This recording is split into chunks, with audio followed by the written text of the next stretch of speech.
It's only the middle of February, and it's already been a horrible year for European aerospace with the French launch company, the state owned crony capitalist launch company Ariane, saying that SpaceX, the upstart competitor founded by American billionaire Elon Musk, might put them out of business. And in case you didn't hear it, the long expected news that Airbus was canceling production of their A380 super duper big old jumbo airliner because it was just too big and nobody wanted to buy the darn thing. Hey, everybody, I'm Steve Green with Bill Whittle and Scott Ott, and we are here on Right Angle to dance on the grave of European crony capitalist aerospace. Bill, I want to go to you first on this one because that A380 was such an impressive feat of engineering with absolutely no market. Well, not absolutely no market, but with such a limited slice of a market because the wings were so long. You had airports that had to build special terminals with huge extended new jetways to reach the thing. And even big airports like Heathrow had to build reinforced runways where this thing could land. And then you didn't want to be the plane behind it because of all the turbulence it left in its wake. And it was really just it was a prestige project the politicians wanted and not something that very many airlines wanted to buy. And it reminds me of the old Robert Heinlein quote that an elephant is a mouse built to government specification. What does this tell you about our way versus theirs? Well, first of all, the Airbus A380 four-engine, extremely heavyweight passenger airliner. You're right, that is an astonishing piece of engineering to make an airplane that big and those kind of engines and that kind of thrust carry that kind of load. And I don't remember when it got airborne. I want to say it was in the 2007, 8, somewhere around there. Yeah, it was behind schedule, but that's something like right. It was many years behind schedule. No, it was an astonishing piece of engineering. And the only thing I have to say about that is that we did that astonishing piece of engineering and flew it in 1970, which is practically half a century earlier. The 747 is not widely known by people, but to what I'm about to say is not widely known by people. But the 747 is not only the most overpowered commercial airliner in the sky, it's also the fastest. 747 is the fastest commercial jetliner in the sky because it's got big, powerful engines. I talked to a pilot from Lufthansa who flew the predecessor of the A380, which was the A340, perfectly mediocre airplane in every regard. And having flown the 747 and the A340, he said, hey, Bill, do you know what makes the A340 climb? And I said, no. And he said, the curvature of the Earth. And I thought, okay. So there's that. Yeah, it was a prestige project, Steve. Let's build it, 2.5 feet more wingspan, or just beat the 747. See, we did everything the Americans did. But you did it 40, 50 years later. They're still talking about their Magellan GPS system, which if it gets up instead of 1 meter accuracy, might have half a meter accuracy, as if I need to know the difference between 1 meter and half a meter when I'm doing 100 miles an hour. It's insane. Same thing for Ariane. Now, I have to tell you, with Ariane, I got the chance to talk briefly with Bert Rutan about this, about SpaceX. And as a guy who's always said, why don't you use aerodynamics to lift this weight up into the sky? Why do you want to just use brute thrust? I was really quite surprised to hear him say that, no, the ability to recover the booster it's a game changer. It's game over for anybody else. We don't realize that every time a rocket goes into space, you see the actual rocket, and that's essentially a fuel tank or two fuel tanks, fuel tank and an oxidizer tank. But those engines are not cheap. And prior to SpaceX, every single one of those things, we just chucked it away. It just gets thrown away. All the engines are thrown away. All of the electronics, all of the guidance systems, all that stuff thrown away. I don't know what percentage of the SpaceX booster. If I had to guess, and I don't have a clue, but if I had to guess, I would assume to be about 2 or 3% of the total fuel that those boosters carry is used to recover the booster. So very little parasitic weight to I'll bet you anything, things, it's 95, 96, 7% of the weight, of the total fuel weight is used to get that thing up into orbit. And if you spend 2 or 3% of the fuel, and the fuel's essentially alcohol and liquid oxygen, it's dirt cheap. It costs more to fill it with milk. By the way, don't do that. Don't do that. Don't try this at home. But when you get to recover those engines and reuse them, you're talking about the major loss component of any launch system. Anytime you fire a rocket, your primary expenditure is losing the rocket engine or engines. And when SpaceX did it the first time, I thought, oh, that's kind of cool. But when they launched the Super Heavy and the two boosters came back simultaneously, and landed on the pads right next to each other, they damn near caught the one in the Atlantic. But they're still figuring out how to do it. So yeah, it's good old Yankee ingenuity, and I have no doubt that 40 or 50 years from now, the European Union will develop a program that's going to cost European taxpayers hundreds of billions of euros in order to create a booster that's able to return to its own launch pad and land successfully on 4 extendable legs using 2 or 3% of the fuel. I expect to see that by 2050, and I have no doubt that they will not disappoint me. It'll end up weighing so much they're going to have to build special landing pads just to accommodate it. Scott, I'm glad Bill talked about the technical aspects of Elon Musk's Falcon rockets, because I want to talk about the sort of political or cultural aspects of what's been going on at Ariane.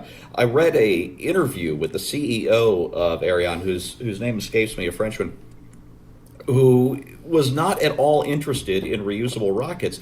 And this is the way he explained it. He said, let's say I have 10 guaranteed launches per year.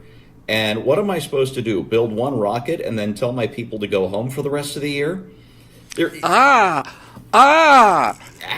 is so much to unpack in that statement. Wow. And I think the real key is, say we have 10 guaranteed launches. There's no thought, it doesn't seem, about actually going after new business. Just I'm sorry, I'm answering my own question. Please take this away from me, Scott. No, I think the question, you don't have to answer your own question. It answers itself. I mean, we hold these truths to be self-evident. It's a standing army. There was a lot of fascinating stone work and concrete work done during the 1930s by people who were employed by the federal government. And the reason why there's all that stone work and concrete work is because we needed to find something for people to do so that they wouldn't be unemployed. It wasn't that we had to have, concrete benches in every little park in the country, or that we needed to build another dam necessarily, although those can be useful. But it was literally make work programs to preserve the dignity of the human being, so he wasn't just on the dole. And at least that was really the product. The product was human dignity, not the bench. The bench was just the means to the end of human dignity, that man could actually work. Well, the French guy hasn't figured this out yet, and he thinks he's really in business to be in business. He thinks he's in business to give to idle people things to do with their spare time. Meanwhile, over in the corner of the playground, this jackwagon Elon Musk is over there juggling and spinning plates on sticks and going, hey, look, I'm going to put a convertible in space with a mannequin in it. We're in a spacesuit playing David Bowie music and having Douglas Adams quotes and just doing fun things like, hey, let's see if we can land a pencil on a bobbing deck in the middle of the ocean. Like land a pencil on a postage stamp on its eraser. Yeah. They just had a tweet this week. It's like, hey, we're forging a nose cone for this gigantic rocket. Isn't it cool? And, you just get the sense that there are these kids who are playing and making fast things and making fun things because it's fulfilling to do so, because it's exciting to do so. Not because, Elon Musk is sitting around going, what are we going to do? What are our workers going to do between 8:30 in the morning and 5:30 in the afternoon? We need to have something for them to do. I mean, people are probably there at 11:30 p.m., 2:30 a.m. because they're in love with the project and they can't wait for the thrill of watching it happen. And I've said this before on the show, I still tear up every time I see one of those rockets recovered. I mean, imagine this. Up until Elon Musk, essentially, and people like him, there are others involved in this kind of work, but up until them, the whole idea was you drive to work every day, and by the time you get to work, you've got nothing left but your car seat. Your entire car has been destroyed in the process of getting you to work. Right. And then in order to get home, you need to have another car. Can I add something, Steve, just real quick while you're having your sip there? I knew this was going to be a jump-in subject. What that French president or official CEO at Ariane CEO, that's all you need, right? What he's victim of is he's a victim of the fallacy. It's the broken window fallacy, and the broken window fallacy is basically the idea that if we just go and smash all the windows in town, replacing the windows means that we will have people working all the time and people will be paying us to be working all the time. Isn't it great? And obviously the fallacy is for every window you repair, there's a new window that wasn't installed. That's basically the entire argument. And that's why it's such a ridiculous thing. It's why socialism is so absurd. His mission, you would have thought, is to put payloads into space at a competitive price, but it's not. His mission is to employ as many people as possible at the highest possible wage. And just having had one experience with importing an Italian airplane into the U.S., I realized they didn't have to make any sales. It didn't matter. As long as they were importing airplanes into the U.S., they got an enormous tax break by the Italian government, so it didn't matter whether they sold any airplanes or not. By the way, Steve, I think the way they could have made that Airbus plane financially viable was essentially to tear down the terminal where people come to get on the plane and just make the plane the terminal. So when people arrive, you just step right onto the plane and then the whole terminal just takes off. Or you could Brilliant. Or you could take the four engines and the wings off, bolt one engine to the back and put it on a rail. High-speed train. You'd have high-speed trains. Yeah, exactly. Perfect. Genius. It's amazing we aren't all billionaires, isn't it? Shocks me every single day.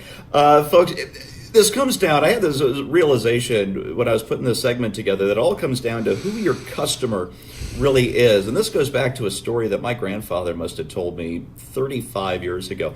He was really excited when they finished construction on Highway 40 through St. Louis, which is now, I think, Interstate 64. But when they first opened up this highway, it was a way downtown. And he lived out in the suburbs, and his company was in the city. And just the idea of having a highway to help him get to work in the mid-'60s was just breathtakingly awesome to him, right? So he's there, I think, for the ribbon cutting ceremony the day they open it, in his car waiting to use Highway 40 the very first day it opens. And they open the highway, he drives down it, and it's a mess. It's a wreck. It is obsolete on the day it was open. And so he gets to work, and he dictates a letter to his secretary, to whoever is in charge of the Missouri Department of Transportation. And his letter starts out, "Who is the idiot who designed a highway that is obsolete the day it opens?" And a little time goes by, and he gets a letter back from the person responsible at the Missouri Department of Transportation. And it said, "Dear Mr. Green, I am the idiot." That was the open of this letter, which then went on to detail all of the practical concerns that went into the design of this piece of stuff, a highway, and every single one of the concerns involved politics or unions. Not one of the concerns that this guy listed behind the design of this highway was the commuter who needed to use it, because they weren't his customers. His customers were the politicians with the money and the unions with the clout and the construction firms with their clout. Those were his customers. And typically in government, that's how it goes. Your customers aren't your end users. Your customers are some guys who can either stuff ballot boxes or pull strings or come up with the tax money. So that is how you end up with an elephant instead of a mouse. And there's your right angle on that. Thanks so much for watching. If you like what you see, please click on over and become a member of BillWhittle.com. We would love to have you on board. Thanks for watching, and we'll see you next time.